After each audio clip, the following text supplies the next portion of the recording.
even like one time indulging in fear, indulging in guilt or shame of your own self, it stays within you because like I feel like your inner self takes your thoughts as law. Like if you have a bad perception of yourself and you let yourself have a bad thought of yourself even one time, it just like stays back there.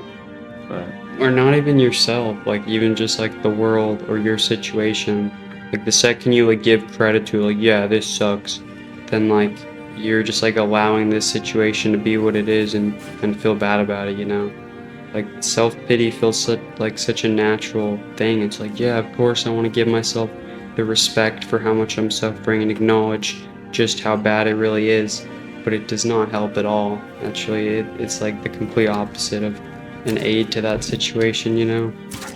yeah, it's almost like a form of love, like pitying the self almost. Like we want to like give ourselves credit for how much we're suffering by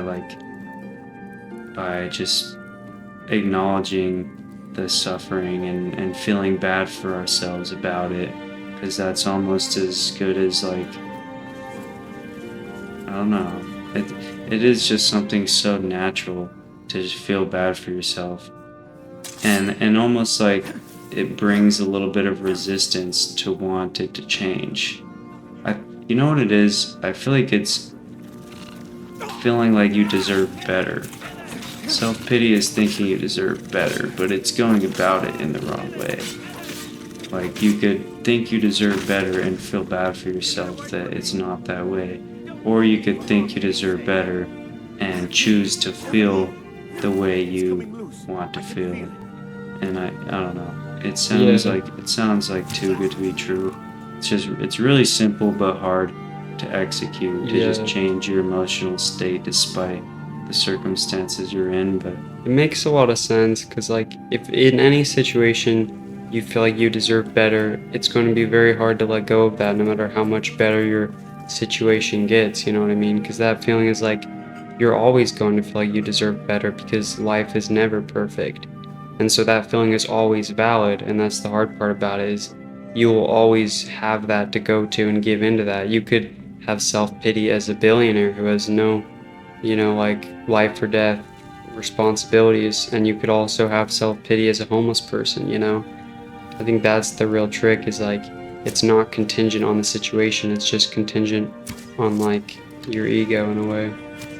yeah, yeah, there's definitely billionaires that pity themselves and like, yeah, like, oh, poor me. Like, I worked my entire life to get everything, sacrificed everything, and now here I have it all, and I'm still unfulfilled, and I'm still unhappy, and I still have health problems because I eat like garbage, and poor me.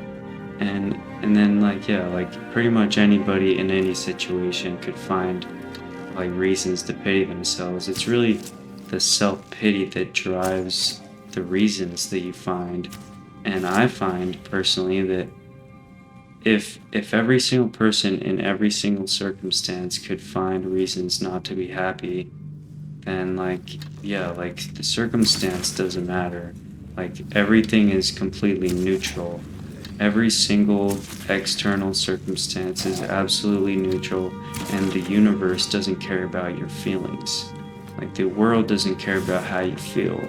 There's like the cold reality of the world is like things just happen, and they happen just based off of cause and effect, and it has nothing to do with you or how you're going to react to it.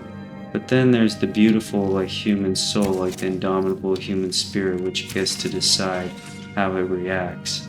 And like there's the people that are just totally happy despite their circumstances, and like that's so powerful. Like you can, because it's neutral, like you can get powerful enough to just feel like happy despite any circumstances you're in. Like you don't have to use your mind to determine, like based off of your circumstances, how you're allowed to feel. It's just something that I've had to work on over a long period of time because, things go up and down. Like there were the times that I thought that my circumstances were good enough that I could like finally relax and be happy, and then it goes away, and then you're just like waiting until like their circumstances are good enough for you to allow yourself to feel happy again.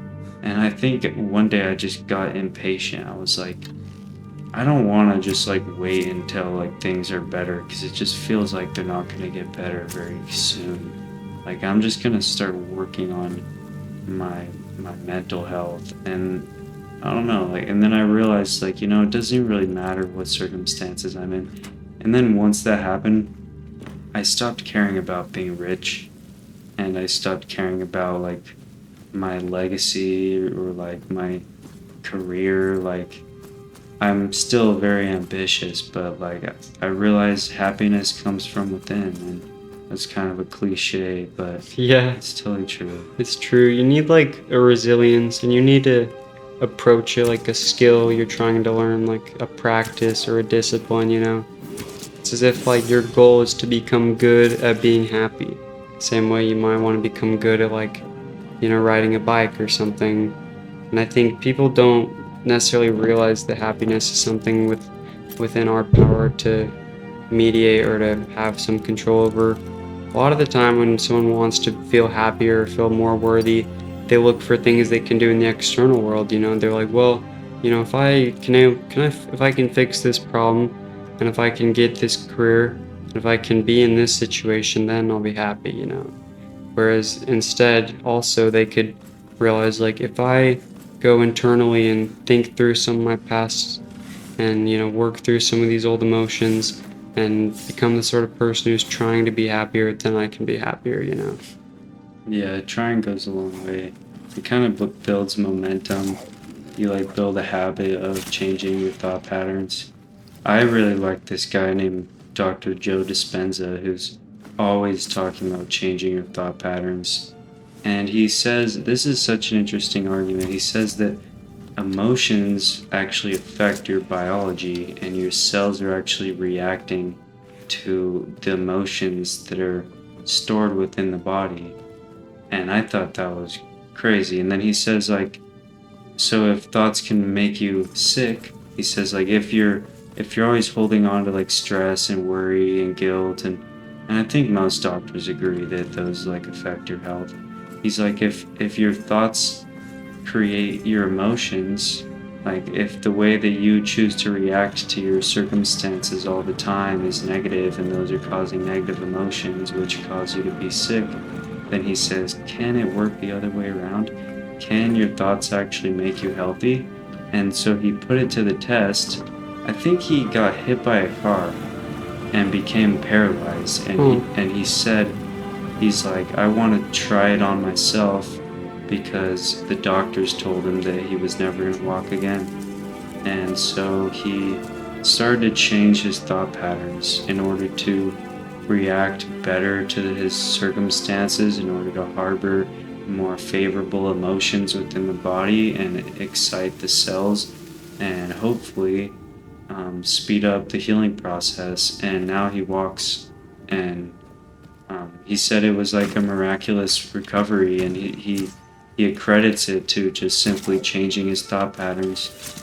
I think that's why like hope is so important. I've heard about certain studies with like placebo effects, where all of these people are, terminally ill, like they're going to die from cancer, and they've done certain studies where they like give out all these cancer patients placebos, and they call like a test, drug for this specific type of cancer that might cure them, and certain people actually has a spontaneous remission, which is like actually impossible. But I think it's because like they'd given up hope. They'd been told that they were going to die, and then their body stopped trying to fight against this. But once the body feels like it's given a go-ahead, like when the mind is convinced completely, then I think your cells and your biology kind of responds to that and has more options, which I think is really crazy. And then some of these people who would actually spontaneously remiss, like their cancer was in remission, they told them, oh, this was just a placebo, and some of them, the cancer came back and killed them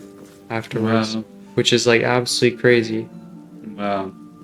Yeah, it's almost like everybody knows that we have this weird ability within our bodies and we just don't really know what it is or how to activate it or how it even affects us, how it works. It's so The interesting. terminology is But clearly first yeah, hand like I knowledge. was so I skeptical can as a use this kid. Like I info didn't in think much that of my work. emotions had any Perhaps the place in computer just doesn't reality. have Like I it thought anymore. that they were just So I could use this to some close the loop random and think things that another didn't way. exist that we just Good. like think I'm glad we're about making in our progress. heads. My And employer but is in many anxious to ways see us emotions are succeed. the most powerful thing in the whole universe.